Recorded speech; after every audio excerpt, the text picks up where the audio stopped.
आज थोड़ा सा पेपर से संबंधित कुछ बातें बता रहा हूँ मैं आपको, फिर मैं थोड़ी देर में सेशन स्टार्ट करता हूँ। बहुत इंपॉर्टेंट बात है। बच्चा पूछता है सर सिलेक्शन कैसे लें, ये बड़ा इंपॉर्टेंट है। एक बच्चा पूछ रहा था आज कि सर सिलेक्शन कैसे लें। ठीक है, गुरुकुल में भी आज इसी बात पे डिस्कशन हो रहा था बच्चों से सुबह में कि सर सिलेक्शन ले तो कैसे लें और बच्चे कितने हुए हैं। ठीक है, दिन हमारे पास कितने बचे हुए हैं जरा देखो। तो मैं अगर मोटा मोटी हिसाब लगाऊं तो फरवरी, मार्च और अप्रैल में पेपर है। यानी अगर मानो हमारे पास 90 दिन है तो इस 90 दिन में सिलेक्शन कैसे लिया जाए। सबसे महत्वपूर्ण बात कि 90 दिन में सिलेक्शन कैसे लिया जाए। ठीक है, दिख रहा है ना, 90 डेज में सिलेक्शन कैसे ले। और ये आ जाता है लाइफ में अभी सबसे बड़ा क्वेश्चन मार्क, क्योंकि जैसे आप सीजीएल दोगे, सीजीएल चलेगा कम से कम 15-20 दिन और 15-20 दिन के बाद जो है आपको सीजीएल के नोटिफिकेशन के तुरंत बाद, पेपर के तुरंत बाद जो है आपका सीएचएसएल का पेपर आ जाएगा। अब जब कहानी ऐसी होगी तो उस केस में आपके पास टोटल बचते हैं सिर्फ और सिर्फ ये 90 डेज। कुछ मुद्दे की बात हम आपको बताने वाले हैं। ठीक है, कुछ मुद्दे की बात हम आपको बताने वाले हैं और वो मुद्दे की बात क्या है आप बड़े ध्यान से समझिएगा। थोड़ी सी हो सकता है कि आपको बातें मेरी कड़वी लग जाएं और हो सकता है थोड़ी सी बातें आपको जो है मीठी लग जाएं, लेकिन जो भी बात होगी वो सिर्फ सच्चाई के ऊपर होगा। जितनी भी लाइंस होगी वो सभी की सभी ट्रू लाइंस होगी और ये ट्रू लाइंस में आपको थोड़ा सा फोकस करना है। ठीक है, जैसा कि मैं हमेशा कहता हूँ कि पढ़ाई के साथ साथ इन सभी बातों का भी ध्यान रखना बहुत जरूरी है। देखो क्या होता है कि अक्सर जो है ना, अगर मानो कि एक तरीके से आप लोगों को एक लाइफ का मैं केस बताता हूँ, बड़ा सिंपल सा केस बताता हूँ। ठीक है, जैसे मानो कि ये अपने लाइफ की छोटी सी एक स्टोरी डिस्कस करता हूँ कि मैं था और मेरा एक रूममेट था जिसका नाम था आशीष। हम 12th में जब पढ़ाई किया करते थे तो आशीष की कहानी कुछ ऐसी होती थी ना कि उसको लग्जरी चीजें काफी ज्यादा पसंद होती थी। ठीक है, लग्जरी चीजों का मतलब क्या हो गया कि जैसे अगर मानो कि रोड पे वो चल रहा है, पोर्श की गाड़ी दिख गई, BMW की गाड़ी दिख गई तो आशीष हवा एकदम हो जाएगा। ठीक है, हम फिटजी में गए थे एक दिन डेमो क्लास लेने की भैया इंजीनियरिंग करेंगे, तो फिटजी में गए वहां पर पढ़ने। तो पता चला कि वो टीचर की पैंट देख रहा है, शर्ट देख रहा है कि किस ब्रांड की। अरे भाई देखना एलन सॉली का पैंट पहना उन्होंने, एरो की जीन्स पहनी है, इस तरीके से करके। मुझे इन चीजों से खास फर्क नहीं पड़ता था, लेकिन हाँ उसको बहुत ज्यादा फर्क पड़ता था। हमेशा वो ब्रांड के चक्कर में रहेगा। अरे मोबाइल देखो आईफोन है। तो मैंने एक चीज उसके लाइफ से नोटिस किया। मैंने एक नोटिस किया ना कि मुझे भी मतलब मेरे और उसके आसपास में ही वो चीजें मौजूद हैं, लेकिन उसी को वो चीजें क्यों दिखती हैं। ठीक है, तो फिर इसका आंसर मुझे जाकर मिला एक दिन जब मेरे साथ ऐसी घटना हुई। उदाहरण के तौर पे जैसे मानो कि मेरे मन में एक टाइम था कि यार ये जो गाड़ी है ना, मतलब फॉर्च्यूनर, ठीक है बहुत अच्छी गाड़ी है और मैं बड़ा होऊंगा ना तो इस फॉर्च्यूनर को जरूर एक दिन मैं खरीदूंगा। तो अब क्या होता है कि जब मैं रोड पे निकलता हूँ ना तो रोड पे हजारों गाड़ियां चल रही होती हैं। पोर्श भी है, BMW भी है, फॉर्च्यूनर भी है, स्कॉर्पियो भी है, इनोवा भी है, लेकिन मेरी आंखें सिर्फ और सिर्फ नोटिस करती हैं तो फॉर्च्यूनर को करती हैं। तो इसी तरीके से जब आप अपने सोसाइटी में निकलते हैं, जैसे मानो कि लड़कियां हैं, अगर उनको काफ़ी चीज़ें फैशनेबल, कोई एक लड़की ऐसी है जिसको यार एक तरह की पर्टिकुलर जीन्स पसंद है, तो वो जब मार्केट में निकलेगी ना तो उसको उसी तरह के लड़कियों पर नजर होगा कि हाँ यार इसने ये वाली पहनी है, देखो कितना ट्रेंडिंग है। कोई लड़का है अगर मानो उसको कैप पहनना पसंद है और मार्केट में निकला, सिर्फ 3 से 4 लोग ही मिले, लेकिन उसकी नज़रों में ऐसा लगता है ना यार ये कैप बड़ा ट्रेंडिंग में है। जिसको मोबाइल का शौक है, मेट्रो में जा रहा है, बस में जा रहा है, दूसरे के हाथ में मोबाइल देख लिया तो लगेगा अरे यार ये मोबाइल मतलब सही है यार, यही चीज़ें चाहिए हमें। मतलब दुनिया में हमारे आसपास हर चीज़ें मौजूद हैं, लेकिन हमारी आंखें सिर्फ वही देख पाती हैं जो हमारा दिमाग चाहता है। ठीक है, अगर बात करेंगे आप रोड पे निकलेंगे, आपको आईफोन भी दिखेगा, आपको जीन्स भी दिखेगा, आपको गाड़ी भी दिखेगी, आपको सब कुछ दिखेगा, लेकिन आप फेवर उसको ज्यादा देंगे जिसको आप ज्यादा पसंद करते हैं, और ये एक साइकोलॉजिकल फैक्ट है। तो यही कहानी कुछ हमारे साथ भी है। अब बात करते हैं अगर इस 90 दिनों में ना, तो ये 90 दिनों में अगर आप पूर्ण तरीके से अपने आप को एक योगी बनकर पूरा का पूरा सीजीएल के लिए डिवोट करेंगे तो शायद आपका सीजीएल हो भी जाए। ठीक है, लेकिन अगर मन में थोड़ा बहुत इधर उधर है कि थोड़ा सा उस एग्जाम की तैयारी कर लिए, थोड़ा सा उस एग्जाम की तैयारी कर लिए, थोड़ा सा इधर की बातें सुन लेते हैं, थोड़ा सा मूवी आया है भैया पुष्पा तो देख लेते हैं, झुकेगा नहीं साला एकदम डायलॉग मारेंगे पूरा, तो इसे काम नहीं चलने वाला है। सीधी सी बात बोले, इसलिए मैंने कहा मेरी बात मीठी भी लग सकती है, मेरी बात कड़वी भी लग सकती है। तो जो इंपॉर्टेंट है वो क्या है, ये 90 डेज की स्ट्रैटेजी क्या है। बेकार है कहीं पर स्ट्रैटेजी सर्च करना, बेकार है सारी बातें। सिंपल 3 सफलता के मूल मंत्र होंगे। वो होगा पहला क्या, मैं अगर बताऊं तो सबसे पहले आप अपने सिलेबस को पूरा करो, ये बात आप अपने मन में डाल लो। ठीक है, एग्जाम्पल के तौर पे अभी कुछ देर पहले एक स्टूडेंट का कॉल आया था। उन्होंने कहा कि सर मॉक मैं दे रही हूँ, डेली के डेली मॉक दे रही हूँ और स्कोर मेरा 105 110 आ रहा है। पिछली बार की जब सीजीएल आया था ना तो वो बहुत ज्यादा डेडिकेटेड थी, बहुत ज्यादा डेडिकेटेड, और इतना डेडिकेशन मैंने किसी में नहीं देखा था जितना मैंने उस लड़की में देखा। कोई ऐसी क्लास नहीं थी जो मिस नहीं करती थी, चाहे वो यूट्यूब हो चाहे वो एप्लीकेशन हो। ठीक है। तो उसको लेवल जो मैंने देखा ना उस लड़की का, तो मैंने कहा कि देखो अमीशा, जो भी उनका नाम था, कि देखो आपका जो पेपर है वो हो जाएगा, कोई दिक्कत की बात नहीं है, कोई प्रॉब्लम की बात नहीं है, लेकिन मैं गारंटी कह रहा हूँ कि आप ज्यादा से ज्यादा अभी कट ऑफ क्लियर कर पाओगे, और कट ऑफ क्लियर कर लिया तो हो सकता है कि आप आगे जाके मेंस में ड्रॉप आउट कर दिए जाओगे। एक पल के लिए उसको लगा कि यार सर कैसे इंसान है ये बताओ पहले, हैं लोग दुआ देते हैं कि बच्चों हम तुम्हारा सिलेक्शन होगा तथास्तु ये वो कह रहे हैं तुम प्री निकाल के मेंस में फेल हो जाओगी, ठीक है। तो मेरे कहने का पर्पस वो नहीं था कि आपका प्री हो जाएगा आपका मेंस नहीं होगा। असल में क्या होता है ना कि जो जिस रास्ते से गुजरा होता है उसको वहां की खाई और उसको वहां की ऊंचाई सब कुछ पता होती है। हम लोग ऐसे यहाँ पर नहीं आए, मैं यहाँ पर ऐसे नहीं आया हूँ कि हाँ बस आया गया और भैया ठीक है आ गए यहाँ पे और ज्ञान दे रहे हैं फालतू का। हर वो पेपर क्वालिफाई किया है, हमें पता है, ठीक है, कि फेल भी आदमी कब होता है, पास भी कब होता है, रैंक भी लेकर कब आता है, सब चीजें सब कुछ पता है मुझे ये भी पता है किसी बच्चे को देख के मैं बता सकता हूँ कि उसका सिलेक्शन कब होगा, कितने टाइम में होगा, कितने मंथ में होगा, जिस हिसाब से उसकी तैयारी है। बात करते करते सब कुछ पता लग जाता है। मैंने कहा कि देख लेना आपका इस बार का तो प्री मुश्किल है, लेकिन अगली बार अगर यही कंसिस्टेंसी लगी रही ना तो अगली बार के प्री तक आते आते आप अपने घर में एक बढ़िया सा गवर्नमेंट जॉब घर वालों को दे दोगे, ये मेरा पर्सनल गारंटी है आपको, ठीक है। रीजन क्या होता है दोस्त कि आप लोग हमेशा एक बात को जिया करो, अपने जिंदगी में डाल लिया करो कि आप बन रहे हो, सिंपल सा बात है, इंस्पेक्टर। आप यहाँ पर चपरासी नहीं बन रहे, आप सीजल से इंस्पेक्टर बन रहे हो। और अगर आप इंस्पेक्टर बन रहे हो ना तो आपको मेहनत भी उस तरीके का करना पड़ेगा इन 90 दिनों। आपको मेहनत भी उस तरीके का करना पड़ेगा, आपको मैथ्स में भी उतने ही एफर्ट डालने पड़ेंगे, इंग्लिश में ही उतने ही एफर्ट डालना पड़ेगा, रीजनिंग में ही उतने ही एफर्ट डालने पड़ेंगे, जीएस में भी उतनी। आप क्या सोचोगे कि सर एक काम करो ना, बताइए ना सर कोई छोटा सा वीडियो जिससे ज्योमेट्री कंप्लीट हो जाए। सर जीके का हम क्विज लगा रहे हैं, घटना चक्र लगा रहे हैं, स्पीडी लगा रहे हैं, कुछ सवाल सही होते हैं कुछ सवाल गलत होते हैं, सर सिलेक्शन तो हो जाएगा ना। आप मेरे भाई, मेरे दोस्त, मेरे प्यारे भाई, आप सिंपल बता दो, अगर मैं इतना करूं तो क्या मेरा सिलेक्शन हो जाएगा क्या? अगर मैं ही इतना करूं तो क्या मैं इंस्पेक्टर बन जाऊंगा? मैं भी उतना ही मेहनत करता हूं, आप भी उतना ही मेहनत करते हो, तो चलो एक काम करते हैं ना, दोनों इंस्पेक्टर बन जाते। कैसे पॉसिबल है यार? 12 लाख की भीड़ है, जो जेन्युइन क्राउड है ना, 3 से 4 लाख की जेन्युइन क्राउड है। आप यहाँ पर पहले इनको तो बीट करो जो सबसे ज्यादा महारथी हैं, और इनको बीट करने के लिए क्या होगा, उस लेवल की मेहनत करनी पड़ेगी। और उस लेवल की मेहनत सिर्फ मैथ में नहीं करनी पड़ेगी, हर सब्जेक्ट में उतना ही इनपुट डालना पड़ेगा, तो जाकर आप अपने आप को ढंग का प्रिपेयर कर पाएंगे, अपने आप को उस लेवल तक पहुंचा पाएंगे। और जिस दिन आप उस लेवल तक अपने आप पहुंचा लिए ना, फिर आप 30 डेज स्ट्रैटेजी 60 डेज स्ट्रैटेजी नहीं ढूंढोगे, सीधा का सीधा आपके हाथ में सिलेक्शन ही आएगा। जेन्युइन चीजों पे काम करिए, उल्टी सीधी चीजों पे मत भागिए, ठीक है, कि हम 10 दिन की स्ट्रैटेजी देख लेते हैं, 30 दिन की स्ट्रैटेजी देख लेते हैं, या ऐसे पढ़ लेते हैं। आपको डेडिकेटेड होना पड़ेगा सर। मैं आपको हर दिन पहले क्यों कहता हूं सर, मैं आपको 30 दिन पहले, ये 3 महीने पहले मैं आपको क्यों बात बता रहा हूं कि अगर अभी से भी आपकी जो तीसरी आंख है जो पीछे सो रही है, अगर अभी से भी वो जग जाती है तो आप प्रॉपर तरीके से अपना शेड्यूल बना लेंगे, प्रॉपर तरीके से वोकैबुलरी पढ़ेंगे, प्रॉपर तरीके से ग्रामर की प्रैक्टिस करेंगे, प्रॉपर तरीके से मैथ्स के हर वो पॉइंट, हर वो फॉर्मूले पर आप काम करेंगे। आपका अगर एडवांस वीक है तो ऐसा नहीं है कि पेपर के 10 दिन पहले अलजेब्रा उठा रहे हैं, आप अभी से ही पढ़ना शुरू कर देंगे। तो हर उस मुद्दे पर काम करिए, बहुत जरूरी है आपके लिए, ठीक है, बहुत ज्यादा जरूरी है। आपको 3 मंत्र पर काम करना है। सबसे पहले तो आपको अपने सिलेबस पर ध्यान देना है, ठीक है। आप एक काम करो, सबसे बढ़िया बात बता रहा हूं, ठीक है, सबसे बढ़िया बात जो आपको कोई नहीं बताएगा, आप एक अपना पन्ना लो, एक ऐसा पेपर लो, जो मैं हमेशा करता था, ठीक है, जो पर्सनली मेरा अपना प्लान होता था। मैंने यहाँ पर क्या किया कि मैंने यहाँ पर 90 डेज का प्लान लिख दिया, और ये 90 डेज के प्लान में मैंने क्या मेंशन कर दिया, ये 90 डेज के प्लान में मैंने पॉइंट नंबर 1 मेंशन कर दिया कि भाई मुझे मैथ में फलाना फलाना फलाना फलाना टॉपिक्स खत्म करने हैं, ये मेरे टॉपिक्स हो जाएंगे और यहाँ पर ये मेरी बुक लिस्ट हो जाएगी, ठीक है। और साथ में मैं उसको एक टाइम भी दे देता था कि एवरेज, ऑन एन एवरेज मुझे 5 दिन के अंदर, 10 दिन के अंदर मुझे एक चैप्टर को खत्म कर देना है।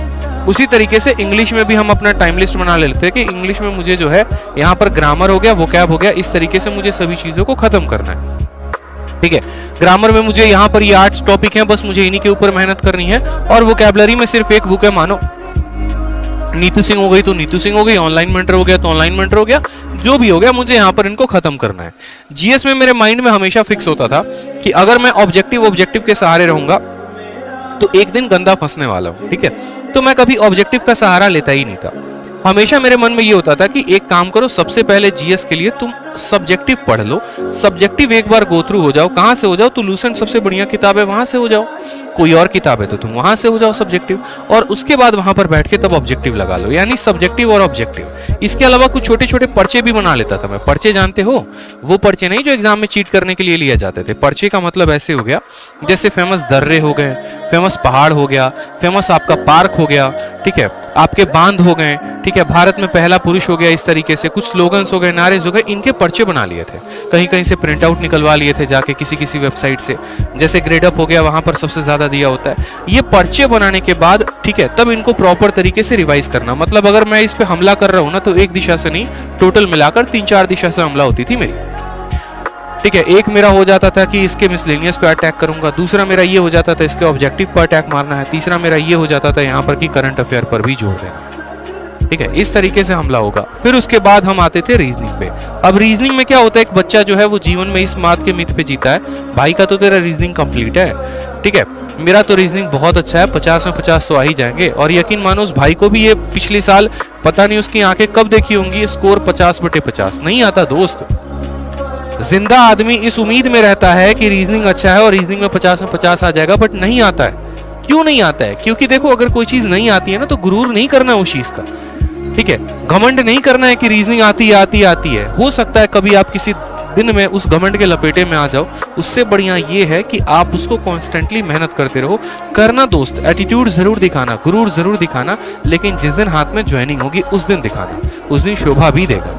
अभी तो आपकी सीखने की उम्र है। अभी एक काम क्या करो कि रीजनिंग में जैसे मानो अगर कोई टॉपिक नहीं आता, आप उसको पूरा का पूरा पढ़ो प्रॉपर तरीके से, और अगर नहीं आता तो प्रैक्टिस करो। ज्यादा से ज्यादा मेरा मानना है कि अभी प्रैक्टिस के ऊपर जोर दो, उन सवालों के ऊपर जो सबसे ज्यादा कैलकुलेटिव है, ठीक है, जो नए पैटर्न के ऊपर पूछे गए हैं। कहीं से भी प्रैक्टिस करते हो, रीजनिंग की जो बुक है हमारी विक्रमजीत सर की, आप उससे प्रैक्टिस कर सकते हो, बहुत जबरदस्त बुक उन्होंने बना रखी है, ठीक है। तो इस तरीके से आप यहाँ पर पूरा पे एक प्रॉपर 90 डेज का प्लान बना लो। उस 90 डेज के प्लान में आप हर सब्जेक्ट को टारगेट कर रहे हो, आप वोकैब को भी टारगेट कर रहे हो, आप करंट अफेयर को भी टारगेट कर रहे हो, आप रीजनिंग को टारगेट कर रहे हो, मैथ को कर रहे हो, इंग्लिश को कर रहे हो। तो इस तरीके से एक 90 डेज प्लान अपने आपने कॉपी में बना लिया, सारी बातें आपने नोट डाउन कर ली। उसके बाद क्या होता था, मैं यहाँ पर डेज के प्लान बनाता था कि डेज में जैसे मानो 1 हो गया, 2 हो गया, 3 हो गया, 4 हो गया, इस तरीके से करके पूरे 90 दिन का प्लान बना लिया। जैसे जैसे मेरा दिन बीतता था ना, मैं उसको ऐसे काटना शुरू करूंगा, अरे यार इतने दिन बीत गए, इतने दिन बीत गए, इतने दिन बीत गए। वो क्या होता है, एक साइकोलॉजिकल प्रेशर बनाता है माइंड के ऊपर, और हमें बार बार एक रिमाइंडर देते रहता है कि देखो इतने ही दिन बच गए हैं, अब नहीं पढ़ोगे तो कब पढ़ोगे, इतने ही दिन बच गए, अब नहीं पढ़ोगे तो कब पढ़ोगे। क्योंकि आज का समय ऐसा है ना, बेशक कोई कितना कह ले कि यार मैं अपने आप में बहुत महान हूं, या फिर एक तरीके से मुझे किसी की गाइडेंस की जरूरत नहीं है। बेशक आपको किसी की गाइडेंस की जरूरत नहीं है, मैं आपकी 100 बातें एग्री करता हूं, लेकिन हाँ, आज के टाइम में आपको अपने आप पे ही प्रेशर डालने की बहुत जरूरत है। और वो जरूरत करता है आपका ये टाइमर, वो जरूरत करता है आपका ये शेड्यूल। जब आपके सामने लिखा हुआ होगा ना पन्ने के ऊपर, इतनी चीजें पढ़नी है, तो दिमाग को लोड पड़ेगा भाई, आंखों से दिखेगा, अरे तेरे को तो इतना कवर करना है पेपर के पहले, और तू 4 टॉपिक किए बैठा है, तेरे पास तो सिर्फ 90 दिन है, 20 दिन निकल गए, बचे 70 दिन, अब नहीं करेगा तो कब करेगा। तो ये डेली का डेली एक प्रेशर क्रिएट करते रहेगा आपके ऊपर। उस प्रेशर में शायद हो सकता है थोड़ा बहुत आप पढ़ाई कर भी लो, ठीक है, हो सकता है उस प्रेशर में आप एक पल के लिए ये भी सोच लो, यार आज है ना 2 चीजें मेरे सामने हैं, या तो एक मैं बैठ के 3 घंटे की मूवी देख लूं या वेब सीरीज देख लूं, या फिर हो सकता है कि मैं 3 घंटे में एक टॉपिक कंप्लीट कर लूं। अगर टॉपिक कंप्लीट हो गया तो यहां से उसको कट मार देंगे, और मूवी कंप्लीट हो गया तो यहां पर उसको कट मारने का कोई भी जगह नहीं है।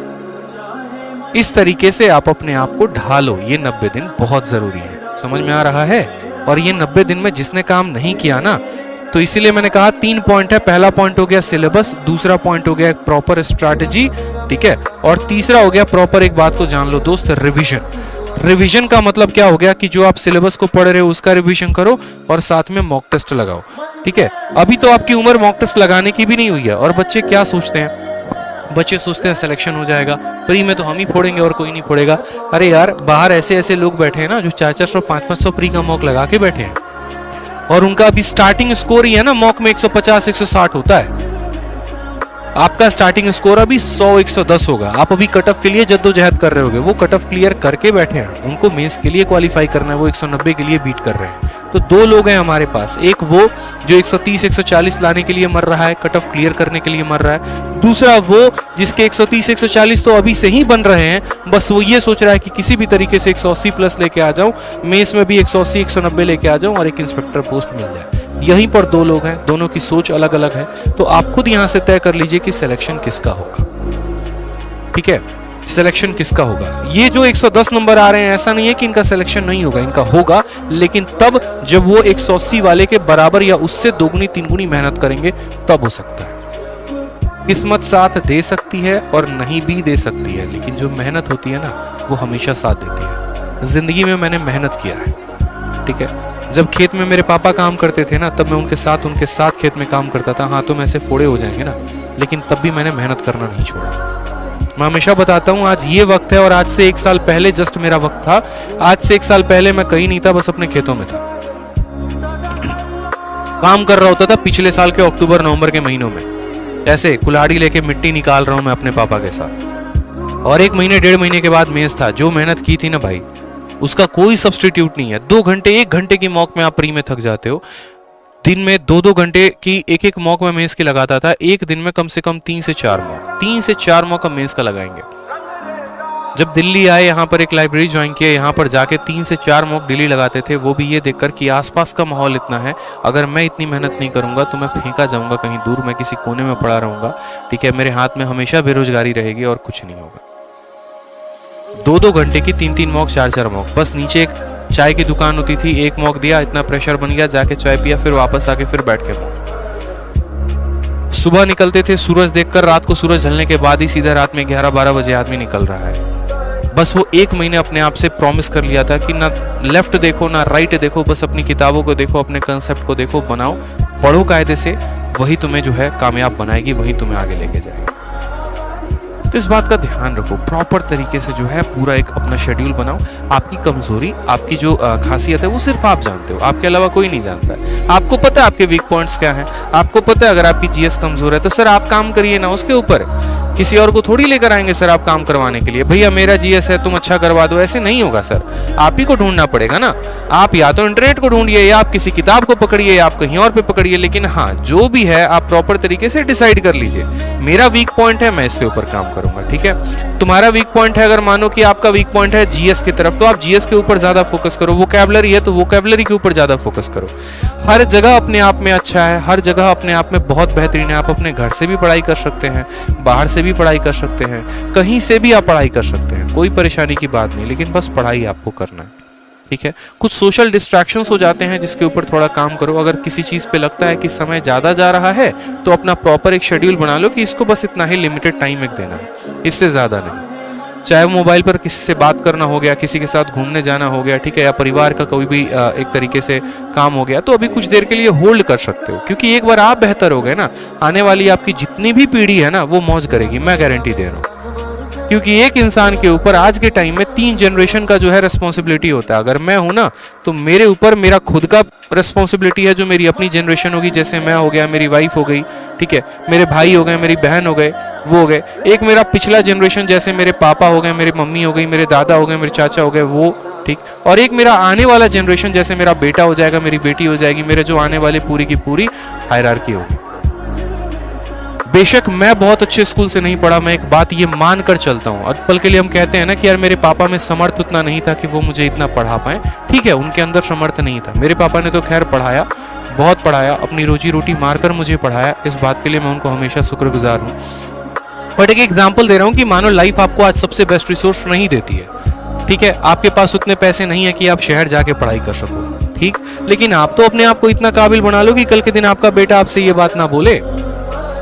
आप बताओ, पहले आप अपने आप को उस काबिल नहीं बना रहे और फिर आपका बेटा भी वही एक्सक्यूज देगा जो आप एक्सक्यूज दे रहे हो। इससे बेहतर ये है कि आप उसके लिए बढ़िया सा प्लेटफॉर्म तैयार करके दो, और वो तब दोगे जब आप अगर अच्छे स्कूल में नहीं पढ़े। अगर आप उसको अच्छे स्कूल में पढ़ाने का सोचते हो, वो तब पॉसिबल है जब आप उस लेवल की मेहनत कर रहे हो, आप उसको कुछ गिफ्ट में दे रहे हो। एक तरीके से एक बोलते हैं ना विरासत में मिली है, तो ये आपकी कामयाबी से उसको विरासत में मिलेगा, और इसके लिए बस आपको मेहनत करनी पड़ेगी। ठीक है, समझ में आ गया बात? मन लगा के पढ़ो भाई, बस और कोई दिक्कत की बात ना है। ठीक है, बाकी चीजें सब साइड कर दो, पड़ोसी वड़ोसी की सब बातें साइड हो जाती हैं, कोई फर्क नहीं पड़ता। बस आप ढंग से अपने ऊपर मेहनत कर लो, ठीक, ताकि आने वाली पीढ़ी कम से कम बोल सके कि हाँ भाई साहब ये हमारे लिए कुछ छोड़ कर गए, कुछ अच्छा करके गए, देश के लिए भी कुछ अच्छा कर लोगे। ठीक। और छोटी छोटी चीजें है ना, छोटी छोटी चीजें पे आप काम करो यार। मैं आज यही बात हो रही थी मेरी अनिल सर से कि एक वो दिन था कि सर जब यहाँ पर व्हाइट बोर्ड लगा होता था, डिजिटल बोर्ड नहीं था सर, व्हाइट बोर्ड था, मार्कर से आते थे पढ़ाते थे, 5 बच्चे 10 बच्चे लाइव देखा करते थे, 20 बच्चे लाइव देखा करते थे। सर हमने तो शुरुआत वहां से की है, हमें तो सर डूबने का डर ही नहीं है, क्योंकि हमने तो शुरुआत ही 0 से की है। आज 1000 बच्चे लाइव देखते हैं, कल हो सकता है 10,000 बच्चे लाइव देखेंगे, एक दिन 1 लाख बच्चे भी लाइव देखेंगे, वो भी पल आएगा। तो जो व्यक्ति एकदम नीचे से शुरुआत करता है ना, उसको पता होता है यार कहां कहां पर ब्रेक थ्रू आएंगे, और डर नहीं लगता। फिर बस उसी तरीके से मेहनत करो। बेशक आपका स्कोर 60 आ रहा है, कोई परेशानी की बात नहीं, लेकिन ये 60 से जो है ना, 60 के बाद 60 पे ही नहीं रुकोगे, 70 आएगा, 80 आएगा, 90 आएगा, 100 आएगा, 190 भी आएगा। एक पल था जब मैं ये सोचा करता था कि यार जिस दिन मैं टॉप मारूंगा ना, पक्का मेरे जो पोस्टर हैं वो हर जगह पर लगेंगे, ठीक है। किसी पर्सन से मेरी एक दोस्त था, उससे लड़ाई हो गया था, तो मैंने सोचा था कि चल ठीक है यार, कोई बात नहीं, अपना जो है जिस दिन टॉप मारूंगा इसके घर के सामने अपने पोस्टर लगवाऊंगा। आज इतना है ना कि लोग खुद मेरी वीडियो देख रहे होते हैं, ठीक है, उनको पता है कि हाँ क्या है, ठीक है बंदा, चलो बहुत अच्छा है। किसी की कामयाबी फिक्स नहीं होती यार, कौन कहाँ जाकर कैसे हिट मार देगा किसी को पता नहीं होता है। बस मेहनत करते रहिए, भगवान देख रहे हैं आपकी मेहनत को, और वो जरूर आपको सफल इंसान बनाएंगे, बहुत अच्छा बनाएंगे। ये मैं मानता हूं, इस बात को मैं यकीन करता हूं, मैं इस बात पे, ठीक है, इस पे मैंने बिलीव किया। बस मेहनत का कोई भी तोड़ नहीं है। जब मैं 6th क्लास में था ना, तो 6th क्लास में मेरा स्कोर सबसे डाउन आता था, सबसे ज्यादा डाउन, ठीक है। मुझे मतलब एक तरीके से ऐसा हो गया था ना कि अपने आप में बहुत बेकार सा फील होना शुरू हो गया था। बाकी लोगों के स्कोर आ रहे हैं, टीचर भी मुझे उस तरीके से देख रहा है, मैं कितना भी बढ़िया प्रेजेंटेशन लेकर क्यों ना चला जाऊं अपने स्कूल में, एक टॉपर है उसका नाम पढ़ते उसको 10 में 10 दे दिया जाएगा, और मेरा प्रेजेंटेशन को ऐसे फेंक देगा जैसे लागो की पता नहीं क्या उसमें कीड़े पड़े हुए हैं। बस उस पल की खुन्नस इतनी थी ना कि यार बस अब तो लाइफ में कुछ अच्छा करना है, कुछ भी हो लेकिन अच्छा करना है। जिस दिन जिंदगी में मौका मिल गया ना, तो सबको जवाब देके दिखा दूंगा मैं। मौका मिला, दिल्ली आए, दिल्ली आकर तैयारी की, ढंग से तैयारी की, बहुत अच्छे अच्छे गुरुओं का मेरे ऊपर हाथ रहा, विक्रमजीत सर का हाथ रहा, एक राम सर उनका हाथ रहा, एक अनुराग सर उनका हाथ रहा, सबका आशीर्वाद रहा मेरे ऊपर। उस तरीके से जिंदगी में मेहनत करता चला गया, सभी का प्यार मिलता गया, सपोर्ट मिलता गया, और आज आपके सामने है कि जो लोग जो मेरे से काफी ऊपर थे, ज्यादा से ज्यादा उन लोगों ने इंजीनियरिंग की, ज्यादा से ज्यादा उनको IIT मिली, BIT मिली, NIT मिली, पैकेज उनकी है महीने की 60,000 70,000, और उतना कभी कभी ऐसा होता है कि एक दिन एक हफ्ते में आ जाते हैं अपने पास, तो उसकी दिक्कत नहीं है। तो बस ये है, मैं कहना चाहता हूं कि जिंदगी में आपकी कामयाबी सर कहीं फिक्स नहीं है कि आप कहां जाएंगे, मेहनत करते रहिए, तोड़ आएगा। मैंने कहा ना, 1 साल में लाइफ ऐसी बदली है कि 1 साल पहले I was aspirant and right now I am an educator and well educated on a well channel, सिर्फ आप लोगों की वजह से। और अभी तो जिंदगी में बहुत आगे बढ़ना है दोस्त। ये एक छोटे भाई की तरह मैं आपसे एक एक्सपीरियंस शेयर कर रहा हूँ कि यार मैंने ये चीज खुद महसूस की है, आपको भी ये महसूस होगा, बस आप पढ़िए। देखो, किसी की सफलता की कहानी सुननी है ना, बड़ी अच्छी लगती है, बड़ा मजा आता है किसी की सुनने में, लेकिन इंपॉर्टेंट ये है कि क्या आप उस तरीके का, आप भी उस प्लेटफॉर्म पे आना चाहते हैं, क्या आप भी अपने आप को उस तरीके से क्रिएट करने के लिए सोच रहे हैं, क्या आप भी चाहते हैं कि हाँ आपकी भी सफलता की कहानी हो, लोग सुने, इंटरेस्ट ले। अगर हाँ तो भाई साहब लग जाओ मेहनत में, सुनो सब किसी की, लेकिन अपने मन में वो एक आस लेके चलो कि भैया आप तो फोड़ेंगे, ठीक है। बस 1 साल दबा के रखो। इस यहाँ पर पहुंचने के लिए, यहाँ तक बात करने के लिए ना, मैंने अपने आप को 1.5 साल बैकग्राउंड में इतना काम किया, एक एक कंसेप्ट के ऊपर काम किया, एक एक क्वेश्चन के ऊपर काम किया। बस मुझे उस मौके की तलाश थी कि बस ठीक है, कोई बात नहीं, जब भी जाऊंगा ये करूंगा, वो करूंगा, वो करूंगा, वो करूंगा, ठीक है। गुरुकुल संभाल दिया पूरा ऑफलाइन। गुरुकुल में सभी बच्चे हैं, मन लगाकर पढ़ते हैं, ऑफलाइन है, ऑनलाइन है, आप लोगों का प्यार है, कंटेंट है। इस 6 महीने साल भर के अंदर मैंने वो भी काम किया जो बड़े बड़े एजुकेटर्स 5 साल 10 साल में भी नहीं कर पा रहे। शीट्स देखोगे आप, पूरा प्रॉपर तरीके से अरेंज्ड मिलेगा। ये एक टीम वर्क है, एक एफर्ट है, सभी का एफर्ट है, मेरे साथ जो जुड़े हैं उनका एफर्ट है, हम लोगों ने उस तरीके से काम किया। तो ये था कि हमारा बैकग्राउंड में फिक्स है। आज भी मैं रात के 3 बजे 4 बजे सोता हूँ, सुबह वापस मेरी 9 बजे गुरुकुल में क्लास लग जाती है। कोई ऐसा दिन नहीं है जिस दिन मैं 4 बजे नहीं सोता रात में, और सुबह 9 बजे कोई ऐसा दिन नहीं है जिस दिन मैं गुरुकुल में ना पहुंचूं क्लास लेने। मेहनत आज भी मेरी उतनी है, बस यही मेहनत है कि हो सकता है जिंदगी में और आगे लेके जाओ। और मैं यही बात आपको भी हाथ जोड़कर विनती करूंगा आपसे कि आप भी बस मेहनत करो सर।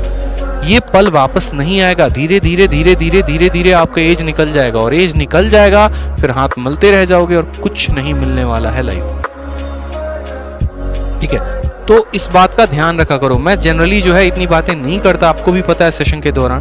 अगर मैं पढ़ाना शुरू करूंगा तो बस मैं पढ़ाता ही पढ़ाता हूँ, लेकिन आज जरूरत इसलिए महसूस हुई क्योंकि बहुत बार क्या होता है कि हम पढ़ रहे होते हैं, हमें पता ही नहीं क्या पढ़ रहे हैं। हम तैयारी कर रहे हैं लेकिन पता ही नहीं किस चीज की तैयारी कर रहे हैं, तो क्या फायदा ऐसी तैयारी का। आप मेरी वीडियो 4 घंटे देख लो, ठीक है, और 4 घंटे के बाद आप कुछ ना पढ़ो, सर मैं बता रहा हूँ वो 4 घंटे भी बेकार है, वो 4 घंटे भी बेकार है। अभी के जो ये आधे घंटे जो मैंने बात कही है ना, अगर जब जब आप डिमोटिवेटेड फील होना ना, आप बार बार ये मेरी बात सुनना, रिवाइंड करके सुनना, वीडियो को डाउनलोड करके रख लो, सेव करके रख लो, जब जब हो 2x की स्पीड पे चला देना, सुनना, देखना, एनर्जी ना आ गई तो फिर क्या। बस इस बात का ध्यान रखो, प्रॉपर स्ट्रेटजी, प्रॉपर प्लानिंग, ये जिंदगी में हमेशा आपको आगे बढ़ा के लेके जाएगी। पढ़ाने का काम मेरा है, मैं आपको मैथ्स पढ़ा सकता हूँ, मैं आपको मैथ्स सिखा सकता हूँ, मैथ्स से प्यार करवा सकता हूँ, लेकिन सिलेक्शन आप ही के हाथ में है, क्योंकि सिलेक्शन के लिए सभी सब्जेक्ट पढ़ना होता है, प्रॉपर स्ट्रेटजी, प्रॉपर प्लानिंग, हर कुछ सही होती है, ठीक है। और ध्यान रखो आप यहाँ पे। चलो, तो आज जो है यहाँ पर पढ़ते हैं भाई साहब, ठीक है, आज जो है हम अपना नेक्स्ट टॉपिक पढ़ते हैं, वो है एक्सक्लूजन। और एक्सक्लूजन में देखो बहुत ही बेहतरीन कंसेप्ट मैं आपको बताऊंगा, 2 पॉइंट होंगे, एक होगा एक्सक्लूजन, और एक्सक्लूजन के बाद फिर हमारे यहाँ पर होंगे 2-3 और पॉइंट जबरदस्त वाले। जैसे मैं आपको एक क्वेश्चन दिखाता हूँ, ठीक है, ऐसे सवाल जो पेपर में आजकल सबसे ज्यादा पूछे जा रहे हैं, आप देखो सबसे पहले एक्सक्लूजन के अलावा ऐसे सवाल जिसको हम रॉन्गली एंटर्ड कहते हैं, और ऐसे सवालों का मैं आपको सबसे बेस्ट अप्रोच बताऊंगा। बिल्कुल आप ऐसे सवालों को सेकंडों में कर पाओगे, बस मेरी बात को समझना। मेरी बात अगर अच्छी लगती है तो कमेंट में ही बताया करो यार, अगर ऐसी बात है तो मैं आपके लिए और भी ऐसे बहुत सारे सेशंस लेकर आऊंगा। संडे को स्पेशल आ गया, चर्चा हो जाएगी परीक्षा के ऊपर, कुछ बातें हम लोग कर लिया करेंगे, कुछ स्ट्रैटेजी के बारे में हम लोग डिस्कस कर लिया करेंगे, तो वो आप तभी मुझे, मतलब आप बताओगे तब तो मुझे पता चलेगा ना। एक ड्राइवर को आप इशारा ही नहीं करोगे कि गाड़ी उसको लेफ्ट में लेके जानी है कि राइट में लेके जानी है, तो वो तो अपने चाल से चलाएगा, ठीक है। तो मैं कभी ऐसा नहीं चाहता कि मैं अपने अकॉर्डिंग आऊं और यहाँ पर पढ़ाऊं और चला जाऊं, बस मेरे अकॉर्डिंग आप लोग पढ़ो। कुछ बातें आपकी भी मेरे साथ होनी बहुत जरूरी है कि आप भी क्या चाहते हो, आप किस लेवल पर हो, आपको कहाँ जाना है। आप पूछो ना मुझसे, मैं आपकी हेल्प करूंगा। आप पूछो तो सही कि हाँ सर बताओ, मेरी हेल्प करो सर, मैं ऐसा सिचुएशन में हूँ, यहाँ से मुझे बताओ क्या करना है। भाई की तरफ पूछो यार, मैं बताऊंगा, ठीक है। चिंता क्यों कर रहे हो, ये चैनल आप